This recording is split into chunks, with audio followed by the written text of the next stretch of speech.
I thought the dead stayed dead. I thought grief had rules. Then the attic breathed back at me. The attic smelled like dust and old cardboard. Elias stood beneath the single bulb, its light flickering like a weak pulse. Sweat rolled down his spine despite the cold. His mother's house was empty now. No more wheezing coughs from the bedroom. No more careful lies told over burnt toast. Just boxes. 30 years of sealed air. He lifted a crate labeled taxes, 2003 in black marker. The bottom gave way. Papers slid across the floor. Envelopes. Statements. He crouched, heart thudding, and gathered them with shaking hands. They were bank transfers. Monthly. Clean. Modern. The kind you set once and forget. The name sat bold at the top of every page. Julian Vane. Not a charity. Not a government fund. A person. Elias flipped through the stack. 2019, 2015, 2010, all the way back. 30 years of money flowing into his mother's account, like a vein kept open on purpose. His father was supposed to be dead, lost at sea, cargo ship fire. That was the story. That was a scar. The attic felt smaller. The bulb hummed louder. Someone has been paying for my life, and I don't know why. Elias sat on the attic floor until his legs went numb. He read every page. The amounts were steady, adjusted for inflation. Enough to help. Never enough to feel generous. Downstairs, the house creaked. Pipes cooled. The world kept moving. He carried the papers to the kitchen table. Sunlight cut across the wood, highlighting coffee rings his mother never bothered to clean. He opened his laptop and typed the name. Julian Vane. The search results loaded fast. A smiling man. Gray at the temples. Kind eyes. He wore a blazer in one photo. Stood in front of the school banner in another. Julian Vane. Social studies teacher, Ridgeway High. Community volunteer. Married. 2 daughters. Elias stared at the family photo. A woman with an easy smile. 2 teenage girls, bright and confident, arms slung around their father. Something twisted behind his ribs. That should have been us. He slammed the laptop shut. The sound cracked through the kitchen. No, not yet. He reopened it, found an address. Suburb, 3 states away. Sun-drenched streets and trimmed lawns. The kind of place his mother said didn't exist for people like them. Elias printed the page, folded it carefully, slid it into his jacket pocket. The drive took 2 days. He stopped only for gas and coffee. The road stretched flat and gray, mile after mile, giving him too much time to think. He remembered his mother crying at night, face turned to the wall. Remembered how she spoke of the sea like it was a thief that chose victims at random. Remembered the framed photo of a man in uniform, young, smiling, fake. At a rest stop in Oklahoma, Elias locked himself in a bathroom stall and pressed his forehead to the cold metal divider. I was raised on a lie so big it replaced a man. He wiped his face, walked back to the car, kept going. By the 3rd afternoon, the air changed. Warmer, brighter. The GPS guided him off the highway and into a neighborhood that looked like it was built for commercials. Ridgeway Lane. He parked down the street from the address. Sat there. Watched. The house was white with blue trim. A porch swing moved gently in the breeze. Wind chimes clinked soft and cheerful. A garage door lifted. A man stepped out, wiping grease from his hands. Julian Vane. Elias's chest tightened. That's him. He's alive. I felt something crack open that I didn't know was still sealed. Elias didn't approach. Not that day. Or the next. He rented a cheap motel near the highway. Every morning, he drove past the house, watched routines form. Julian left at 7:15, kissed his wife on the cheek, called out to his daughters, backed the car out slow, careful. In the afternoons, the girls came home laughing. One played soccer in the yard. The other practiced violin with the windows open. Music floated down the street. At night, lights glowed warm behind curtains. Dinner smells drifted, garlic, meat, bread. Elias sat in his car and clenched the steering wheel until his palms hurt. This is what he chose. He learned their names from the mailbox, their schedules from observation. He knew when trash day was, when the porch light flickered, when Julian worked late in the garage workshop behind the house. Weeks passed. Rage cooled into something harder. Calculation. The workshop smelled of sawdust and oil. Elias learned that smell on a Thursday evening, when Julian stayed late, sanding a piece of wood under a hanging lamp. Elias stood across the street, heart pounding, hands in his jacket pockets, the folded birth certificate pressed against his ribs. This is it. Walk over. Say your name. Break it. But his feet stayed planted. What if he laughs? What if he denies me? Julian shut off the sander, removed his goggles, stretched his shoulders like a man with no secrets. Elias turned away, walked back to the car, drove off fast. That night, he didn't sleep. He sat on the motel bed, staring at the ceiling, replaying every version of the confrontation. Anger, apologies, violence. None of them felt real enough. Sunday came bright and cruel. Elias parked 2 houses down as the family gathered in the backyard. Laughter, plates clinking, normal life on display. Julian flipped burgers. His wife poured drinks. The girls argued about music. Elias stepped out of the car. Each step felt like walking into deep water. The grass crunched under his shoes. A gate squeaked. Julian turned first. "Can I help you?" he asked, friendly. "Open." Elias's mouth went dry. Words stacked up and jammed in his throat. He swallowed. "I'm looking for Julian Vane." Julian smiled. "That's me." "Say it. Say it now or choke forever." "I'm your son." The world went quiet. Julian's smile froze. The grill hissed. "I think you have it wrong." Julian started, then stopped. He looked closer. Really looked. Something flickered behind his eyes. Julian raised a hand. His wife and daughters watched from the table, confused. "Let's talk," Julian said. Calm, controlled.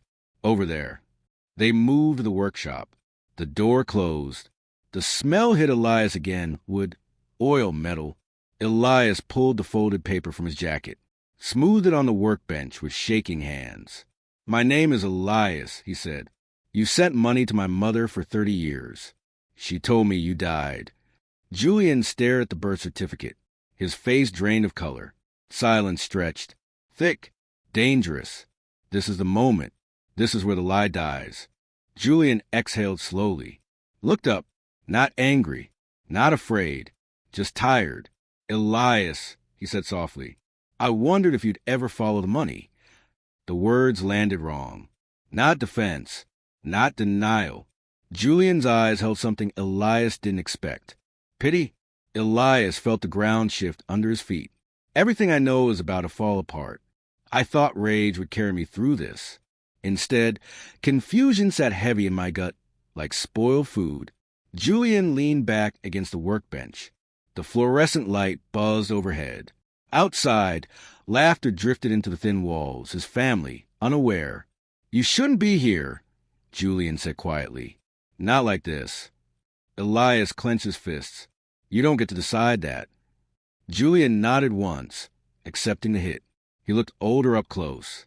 Lines etched deep around his eyes. Not the face of a ghost. The face of a man who slept at night. "I sent the money because it was all I could do," Julian said. "Your mother didn't want contact." "That's a lie." Elias snapped. "She cried herself to sleep for years." Julian flinched. "Just a fraction." "Enough." "I never stopped looking," Julian said. "But she vanished, changed names, moved states." Elias laughed, sharp and ugly. "So you built this instead?" Julian glanced toward the door. The laughter outside rose. Plates scraped. "This conversation can't happen here," he said. "Not today." He was already protecting them. "Not me." Julian opened the workshop door first. His smile snapped back into place the second his wife looked up. "Everything okay?" she asked. "Yeah," Julian said. "Just an old friend." The word hit Elias like a slap. Julian stepped closer, lowering his voice. "Come back tonight. After 10. Elias didn't answer. He walked away, the sound of laughter chasing him down the street. Back at the motel, Elias paced until his legs burned. His phone sat untouched on the bed. No calls. No messages. The silence pressed in. He replayed Julian's words. I wondered if you'd ever follow the money. That wasn't guilt. That was expectation. Elias pulled the birth certificate from his jacket again. His mother's name stared back at him. Solid. Real. She wouldn't lie about this. She couldn't. He lay back on the bed and stared at the water-stained ceiling. 10 o'clock felt both too soon and too far away. The neighborhood looked different at night. Softer. Less honest. Elias parked a block away and walked.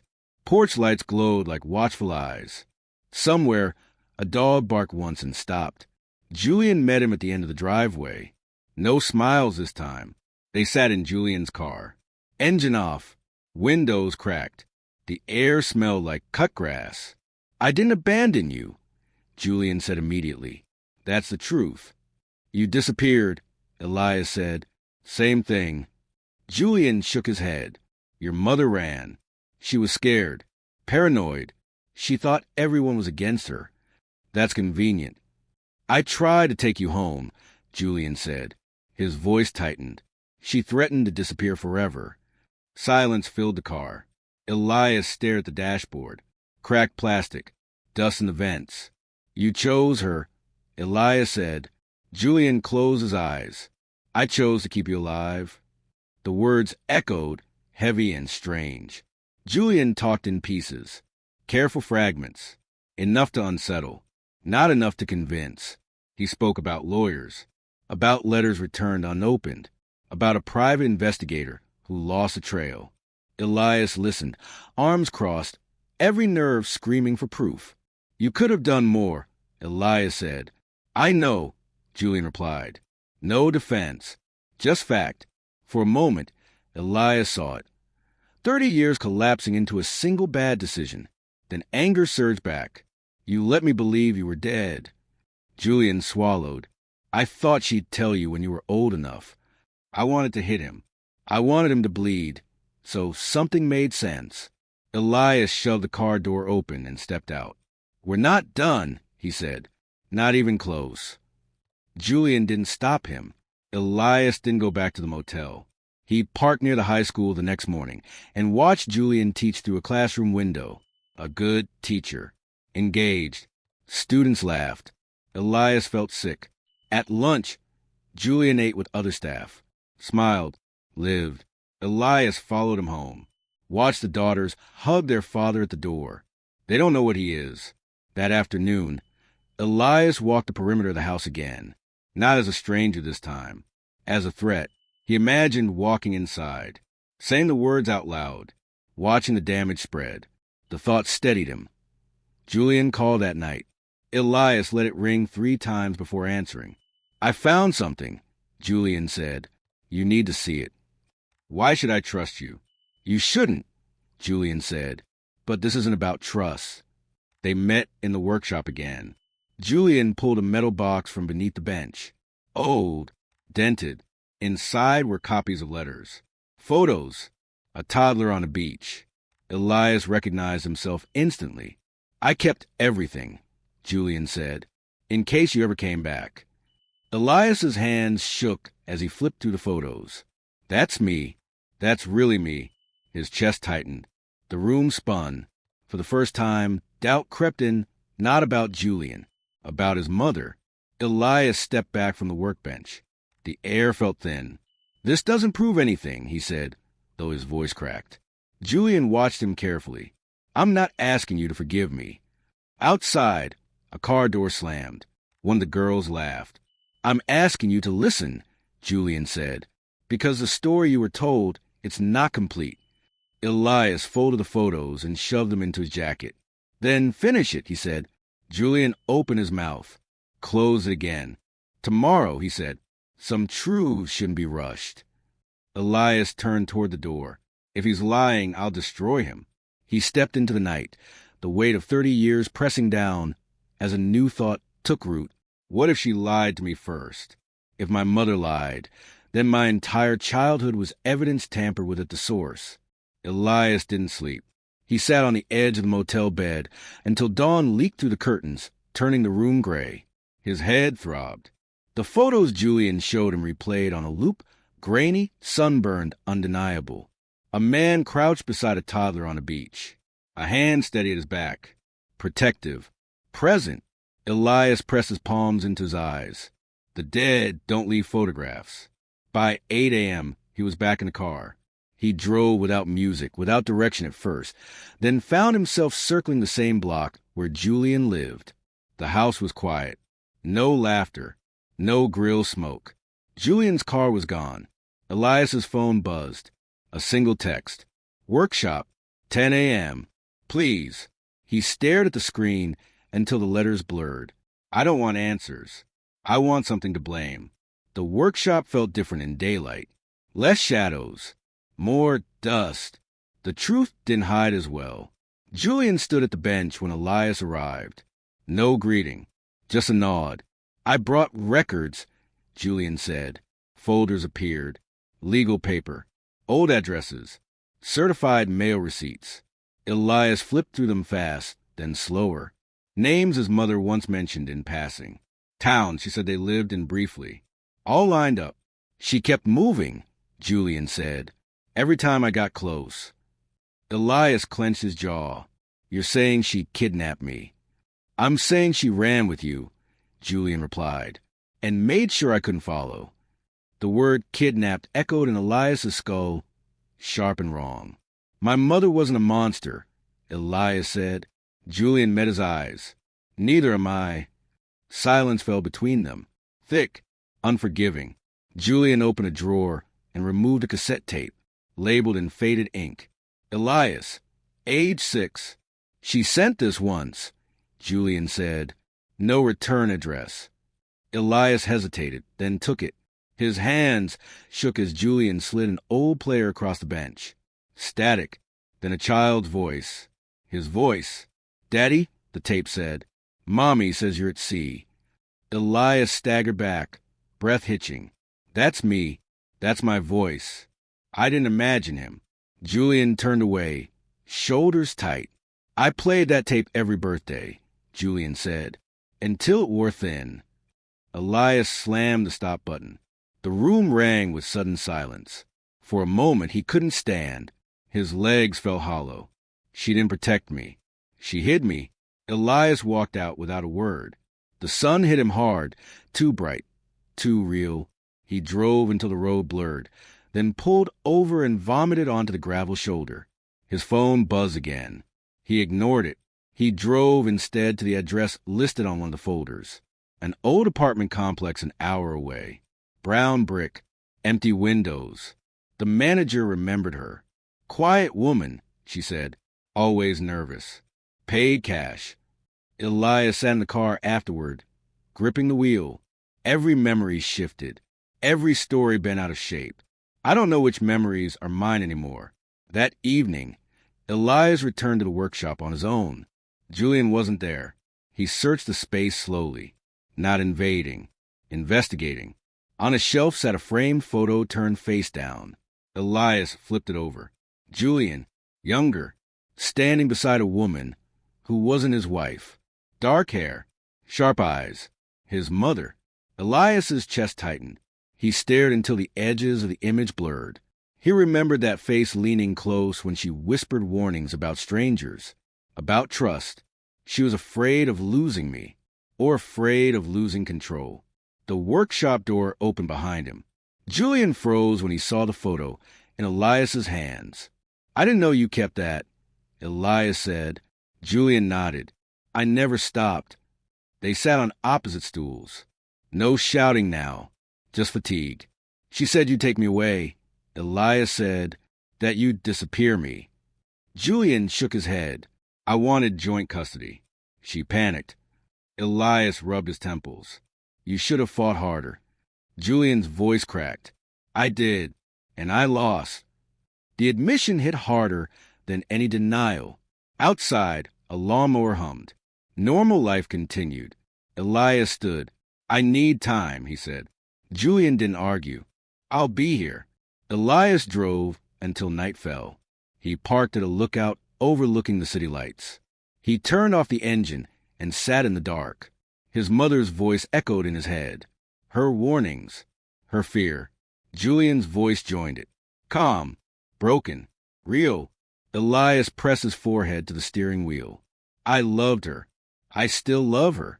But she stole my life from someone who wanted me. The city lights flickered below, indifferent. Tomorrow, he would ask the questions he was afraid to ask. For now, he sat alone, suspended between two truths, knowing one of them had to shatter. And when it does, I don't know who I'll be standing with. Once you suspect the truth, every memory turns hostile. Elias woke in his car just before sunrise, neck stiff, mouth dry. The city overlook was empty now, washed in pale light. He sat still, listening to his own breathing, waiting for certainty to arrive. It didn't. His phone buzzed. A voicemail notification. Julian. Elias didn't play it. Not yet. He drove instead, back roads this time. Past grocery stores opening for the day. Past joggers and school buses. Ordinary lives moving on schedule. His mother used to say routine kept people safe. Elias laughed once, sharp and humorless. He pulled into a diner on the edge of town, the kind with cracked vinyl booths and burnt coffee. He ordered eggs he didn't eat and stared out the window, replaying the tape in his head. Daddy? Mommy says you're at sea. The waitress refilled his cup without asking. He nodded thanks he didn't feel. If she lied about him, what else did she rewrite?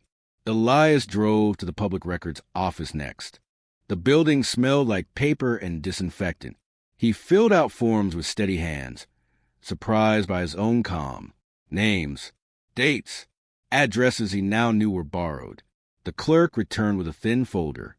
Name changes, temporary restraining orders, a dismissed custody filing, filed by Julian Vane. Elias's chest tightened. Can I get copies? Elias asked. The clerk slid them across the counter. Outside, the air felt heavier. He sat in the car and read every page. Julian's signature at the bottom of forms dated decades ago. His mother's handwriting on others, urgent, looping, defensive. She wasn't hiding from him. She was hiding me. Elias dropped his head against the steering wheel. For a moment, he couldn't breathe. My entire childhood was an escape plan I didn't consent to. Julian's voicemail played on the third try. Elias, Julian said. His voice sounded tired. I know this is a lot. I'm not asking you to forgive anything. I want you to hear the rest. Please. No pressure. No guilt. Just patience. Elias drove back to the workshop without deciding to. Muscle memory took over. Julian was already there, sorting through a box of old notebooks. He looked up slowly when Elias entered. You went digging, Julian said. Yes, Elias replied. And I found things. Julian nodded. Ask. Why didn't you tell your family about me? Julian didn't hesitate. Because it wasn't my secret to expose. And because your mother threatened to disappear again if I did. The answer landed heavy but clean. Elias paced once. Stopped. You let me grow up thinking you were dead. Julian swallowed. I let you grow up alive. The words hit harder this time. They sat. No workbench between them now. Julian spoke carefully, like every sentence carried weight. She wasn't evil, he said. She was scared.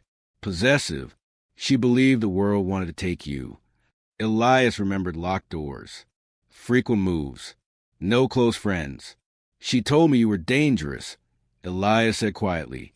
Julian closed his eyes. I figured. Silence stretched. I wanted to defend her. My mouth wouldn't open. Elias leaned forward. Why keep sending money? Julian met his gaze. Because if I stopped, you'd vanish completely. Money leaves a trail. Elias laughed bitterly. So I was bait. Julian nodded once. Yes. Anger flared, but it didn't stick. It slid off something solid beneath it. That afternoon, Elias walked to the neighborhood openly for the first time. No hiding. No car. Julian's daughters biked past him, laughing. One waved at him without knowing why. The normalcy felt obscene. They grew up with him. I grew up with stories. Elias stood at the edge of the driveway, staring at the house. He imagined a version of his life where this was home, where Sunday dinners were loud and predictable. The thought hurt worse than rage. Julian joined him outside. "I won't force anything," Julian said. "You don't owe me a relationship." Elias nodded. "I know," but his chest felt tight. "I just want the truth," Elias said. "All of it." Julian hesitated. "Just long enough." "There's one more thing," he said. They returned to the workshop. Julian opened a locked drawer Elias hadn't seen before. Inside was a manila envelope. "She wrote this," Julian said, "but she never sent it." Elias took the letter. His mother's handwriting filled the page. Familiar, intimate. "I'm doing this because I love him. Because if I don't, I'll lose him forever." Elias's vision blurred. "She loved me. She just loved me wrong." Julian spoke softly. "I think she believed it." Elias folded the letter carefully. His hands trembled. For a moment, grief punched through him so hard he had to sit down. She didn't die a hero. She died afraid. Dusk settled outside. The day drained of color. Elias stood by the door, letter in his pocket, records in his hand. "I don't know what comes next," he said. Julian nodded. "Neither do I." They stood there, two men bound by the same missing years. Elias stepped outside. The evening air was cool, honest. He walked to his car, slower than before. Behind him, the house lights flicked on. Dinner time. Life continuing. "I came here to destroy a lie." He opened the car door, heart heavy but clear. "I didn't expect to survive the truth. Knowing the truth doesn't calm you. It strips away the excuses you were hiding behind." Elias woke before sunrise in the motel again, the letter from his mother folded under his pillow like a weapon he didn't trust himself to hold. His chest felt tight, as if something essential had shifted overnight and left a hollow behind. He sat up slowly. Listened. Cars passed outside. Someone laughed in another room. Life kept moving with zero regard for the fact that his past had cracked open. He pulled the letter out and read it again. The words hadn't softened. They cut cleaner now. "If I don't run, I'll lose him." Elias pressed his thumb into the crease of the paper until it hurt. She didn't run from danger. She ran from sharing. His phone buzzed. A text from Julian. "Dinner tonight. Just us.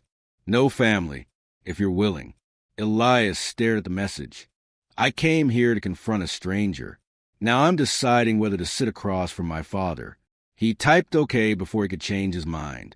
Elias spent the morning walking. No destination, just movement.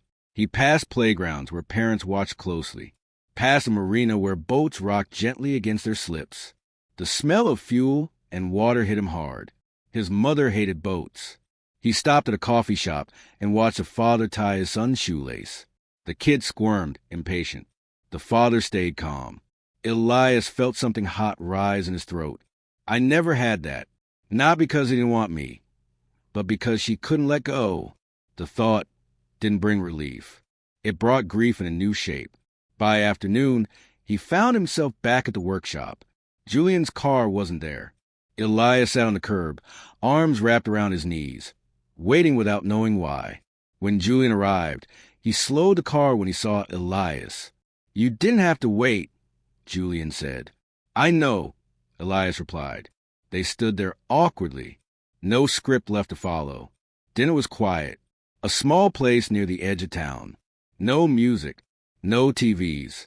They sat across from each other, with menus neither of them read. Julian ordered first. Elias copied him without thinking. "I used to imagine this," Julian said suddenly. 800 different versions. Elias stiffened. "Me too." Julian nodded. "Most of mine ended badly." "Same." The food arrived. They ate in silence for a few minutes. Elias noticed Julian's hands. Steady, scarred, familiar in a way that unsettled him. "I'm not here to replace anything," Julian said carefully. "I know you had a life." Elias looked up. "I had a story." Julian winced. "Fair." The honesty between them felt fragile, dangerous. Julian reached into his jacket and slid a folded document across the table. "I should have given you this earlier," he said. It was a copy of the original custody filing. Julian's words stared back at Elias in black ink. Joint custody. Visitation. Stability. Elias read it twice. She told me you never tried. Elias said quietly. Julian exhaled. I tried until the courts told me I couldn't find you. Elias's grip tightened on the paper. Every birthday candle I blew out was lit by a lie. He pushed the document back. I don't know how to place you in my life, Elias said. Julian nodded. You don't have to yet. That patience again. It scraped against Elias's nerves. After dinner, they walked. The sidewalk ran along a quiet stretch of road. Crickets chirped. The air smelled like cut grass and asphalt. Julian stopped near a street lamp. There's something else you should know, he said. Elias braced. Say it. Julian swallowed. When your mother left, she wasn't supposed to take you that day. Elias's stomach dropped. She told me she was going to the store, Julian continued. I came home to an empty apartment. Elias felt dizzy. She planned it. Julian watched him closely. I'm not telling you this to turn you against her. It's too late, Elias said. His voice cracked. I don't know who she was anymore. For the first time, Julian reached out and placed a hand on Elias's shoulder. Light, tentative. Elias didn't pull away. They stood there longer than necessary. A car passed. Wind rustled leaves overhead. Elias finally spoke. Do they know about me? Julian shook his head. No. Will you tell them? Julian hesitated. Only if you want me to. The choice landed heavy. Elias pictured the daughters' faces. Their laughter. Their easy certainty. If I step into their world, something breaks. If I don't, something else does. I need time, Elias said again. Julian nodded. Take it. They walked back to their cars. No hugs. No promises. Just an understanding forming in the quiet. Back at the motel, Elias sat on the bed with the custody papers spread out beside the letter. 2 truths. 1 stolen childhood. He pressed his palms into his eyes until sparks danced behind his lids. I loved her. She loved me. And somehow that still ruined everything. Outside, a train horn sounded in the distance. Long, lonely. Elias lay back and stared at the ceiling. Tomorrow, he would decide whether to remain a ghost or step into a life that wasn't built for him. For now, he let the weight of the truth settle fully into his bones. And I realized the hardest part wasn't losing a father. It was finding one too late. The longer I stayed quiet, the more the silence started making decisions for me. Elias woke to rain tapping the motel window. Steady, patient. It reminded him of the money. Monthly, unbroken, waiting to be noticed. He lay still, staring at the ceiling, feeling the pull in opposite directions. If he left now, nothing would change. If he stayed, everything would. He checked his phone. No messages. No pressure. Julian had learned restraint the hard way. Elias sat up and folded the letter and custody papers into his bag. The zipper sounded too loud in the small room. I don't want revenge anymore. I want alignment. And I don't know what that costs. He showered, dressed, and stood at the door longer than necessary before opening it. The rain smelled clean. Honest. He drove without thinking and realized, halfway there, he was heading toward the house. Julian's house looked smaller in the rain. Less perfect. The lawn darkened, weighed down by water. Elias parked across the street and watched. The front door opened. One of the daughters stepped out, backpack slung over her shoulder, arguing on the phone. She laughed, unbothered by the weather. Julian followed, holding an umbrella, saying something Elias couldn't hear. The girl rolled her eyes and took the umbrella anyway. The scene punched him harder than any document. That should have been ordinary for me. Julian noticed Elias then. Not surprise, recognition. He said something to his daughter and walked across the street alone. You okay? Julian asked. Elias nodded. I don't know. Julian didn't push. Coffee. Elias hesitated, then nodded again. They drove separately. The cafe was quiet. Rain drummed on the awning outside. They sat at a corner table. Julian wrapped his hands around his mug like it anchored him. I'm not asking you to meet them, Julian said. I know this is... I want to, Elias interrupted. Julian froze. I don't know how. Elias continued. And I don't want to lie. Julian exhaled slowly. Then we don't.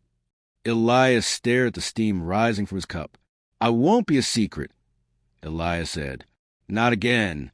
Julian nodded. You shouldn't be. A pause. Heavy. Necessary. My wife deserves the truth, Julian added. Even if it costs me. The words landed with weight. He's willing to lose what he has. She never was. They sat there longer than planned, saying little. The decision felt fragile, like glass set on the edge of a table.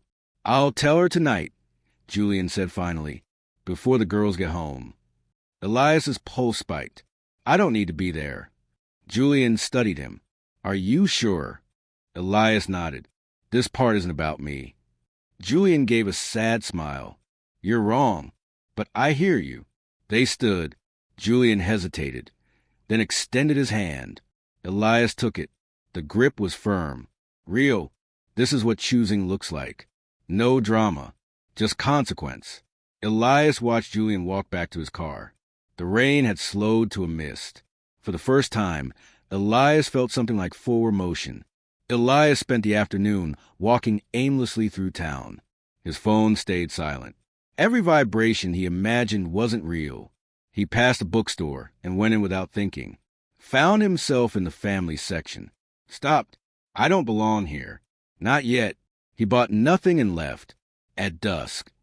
He returned to the motel and sat on the bed fully dressed. He didn't turn on the TV. He didn't pace. He waited. When the call finally came, it startled him. Elias, Julian said. His voice was tight. She knows. Silence stretched. And Elias asked. Julian swallowed.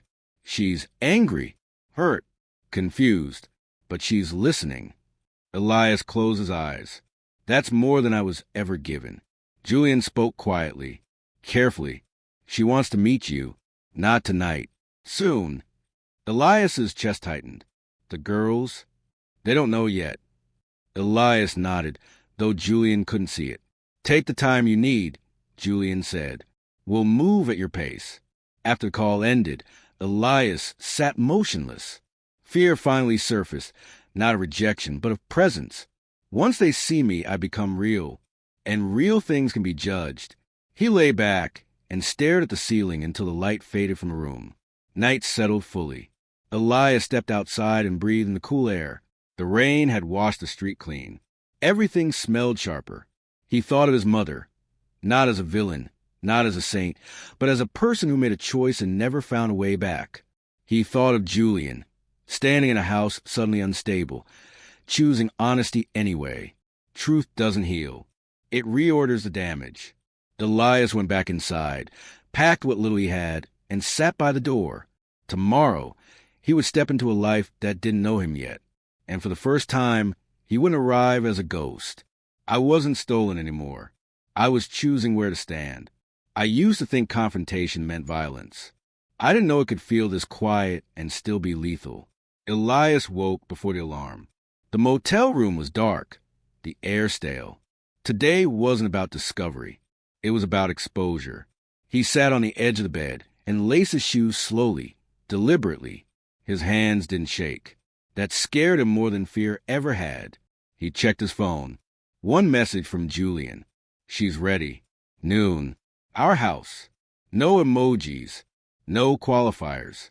Elias stood and looked at himself in the mirror. 30 years of absence stared back. No uniform. No title. Just a man with a name that hadn't been spoken in that house. Once I walk in, there's no version of me that stays intact. He grabbed his jacket and left. Julian's house was silent when Elias arrived. No laughter. No music. The porch swing sat still. Julian opened the door before Elias could knock. You don't have to stay, Julian said. Elias nodded. I know. Inside, the house felt smaller than before. The air smelled like coffee gone cold. A woman stood near the kitchen island. Julian's wife, Claire. She looked composed in the way people do when they've already cried and decided it wouldn't help anymore. So, she said, you're Elias. Elias met her eyes. Yes. She studied his face longer than polite. Not hostile. Searching.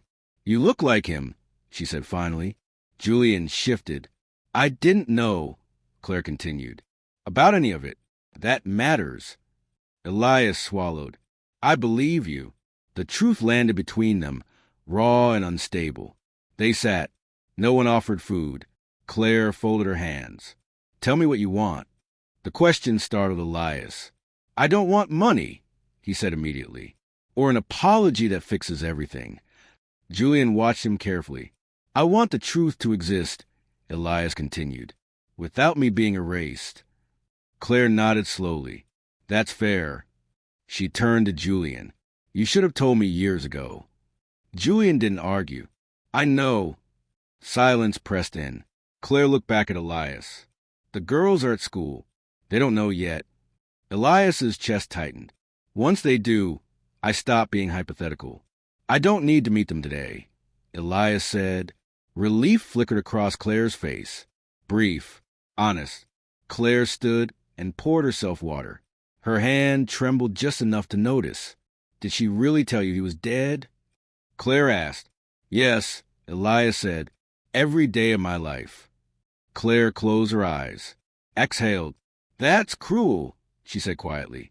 Elias flinched, not in defense, but in agreement. I spent years grieving a man who was grieving me. Julian finally spoke. I won't justify it. Any of it. Claire looked at him. You will, eventually, just not today. She turned back to Elias. If you stay in our lives, it won't be clean. I don't expect clean, Elias said. Just real. Claire nodded once. The terms were being set, without contracts, without witnesses. A car door slammed outside. Voices approached. Julian stiffened. They're early. The front door opened. Backpacks dropped. Shoes kicked off. Dad, a voice called. One of the daughters. Elias's pulse spiked. His mouth went dry. Claire moved quickly. Girls, can you give us a minute? The hallway went quiet. Confused compliance.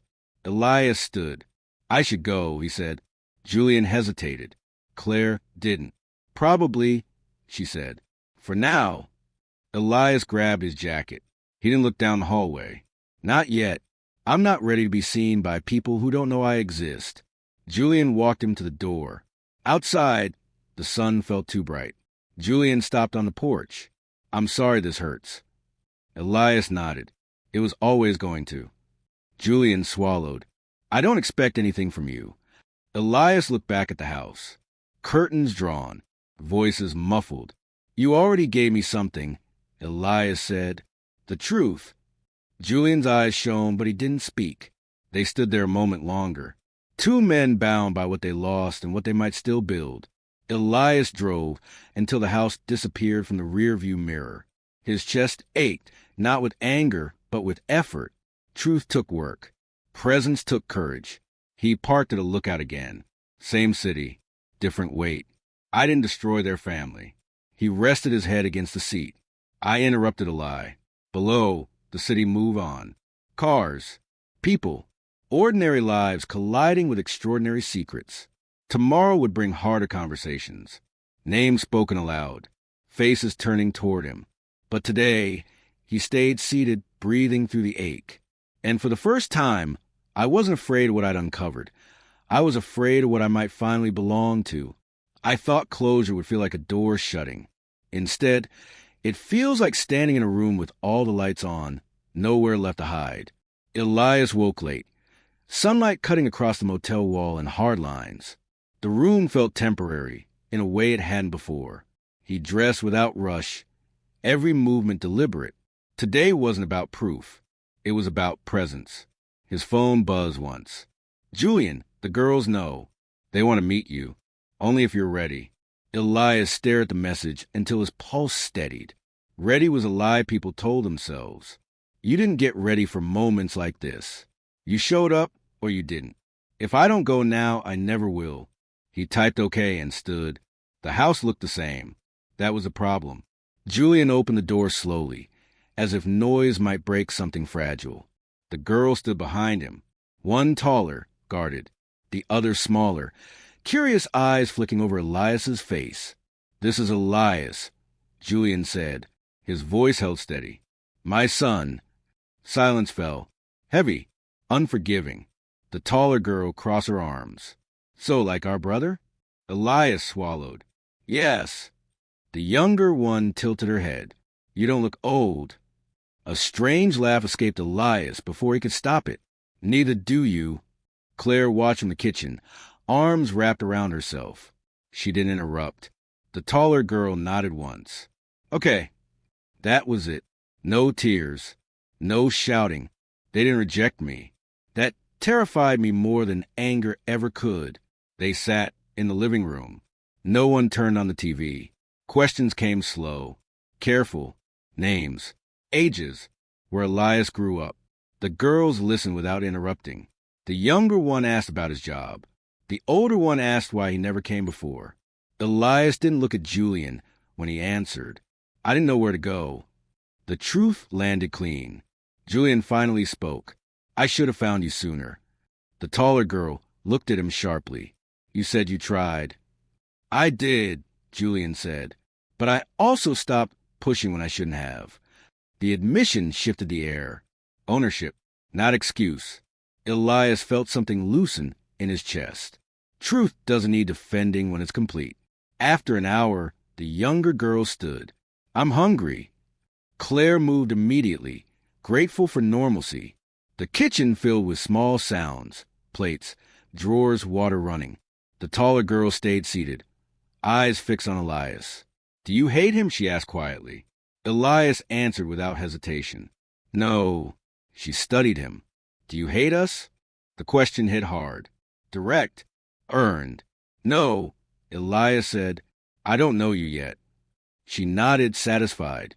Julian watched the exchange like a man holding his breath underwater. This is what repair looks like. Awkward. Unfinished. Real. Elias left before dinner. He said goodbye without promises. On the porch, Claire stopped him. "I won't pretend this is easy," she said. "But I won't erase you." Elias nodded. "That's all I'm asking."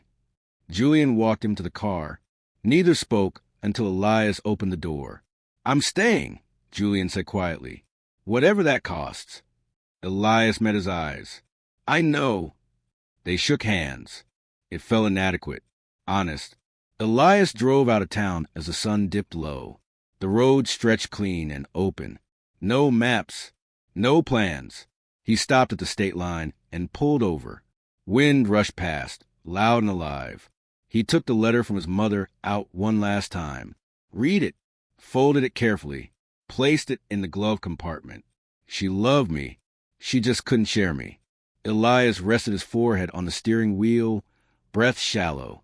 I can grieve her without living inside her fear. The realization hit like a quiet impact. Final. Solid.